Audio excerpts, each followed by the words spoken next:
दीवारों में रहने वाला लड़का जब 12 साल का लुकास अपने परिवार के साथ पुराने ग्रे फोर्ट अपार्टमेंट में रहने आया, उसे अपना नया कमरा बिल्कुल पसंद नहीं आया। कमरे की दीवारें बहुत पतली थीं, कुछ ज्यादा ही पतली। पहली ही रात उसे एक अजीब सी आवाज सुनाई दी, खर्रर, जैसे कोई अपने नाखून दीवार पर घसीट रहा हो। लुकास कंबल के अंदर जम गया। फिर एक धीमी फुसफुसाहट, लूकास। उसका दिल जोर से धड़कने लगा। मम्मी पापा दूसरे कमरे में सो रहे थे। टीवी बंद था, घर में कोई नहीं था। उसने खुद को समझाया, ये मेरा वहम है। लेकिन दूसरी रात ठक ठक ठक 3 धीमी दस्तकें दीवार के अंदर से। लुकास ने हिम्मत करके अपना कान दीवार से लगाया। दीवार बर्फ जैसी ठंडी थी और तभी अंदर से भी 3 दस्तकें आईं, ठक ठक ठक, बिल्कुल उसके कान के पास। लुकास चीख पड़ा। सुबह उसने अपने पापा को बताया। पापा हंस दिए। पुरानी इमारत है, आवाजें आती रहती हैं। लेकिन उस रात आवाज बदल गई। अब वो उसका नाम नहीं ले रही थी, वो रो रही थी, मुझे बाहर निकालो।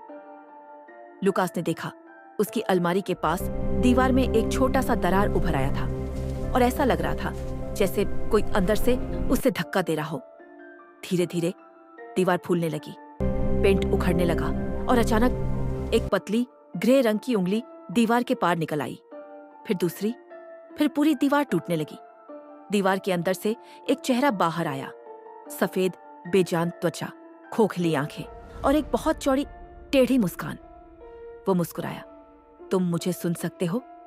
लुकास का शरीर जैसे पत्थर बन गया। वो चीज दीवार से बाहर निकल आई। उसका शरीर अजीब तरह से मुड़ रहा था, जोड़ उल्टी दिशा में झुक रहे थे।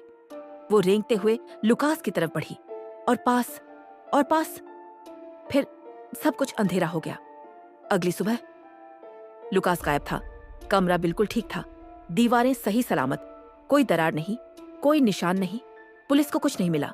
सबने कहा शायद वो भाग गया होगा।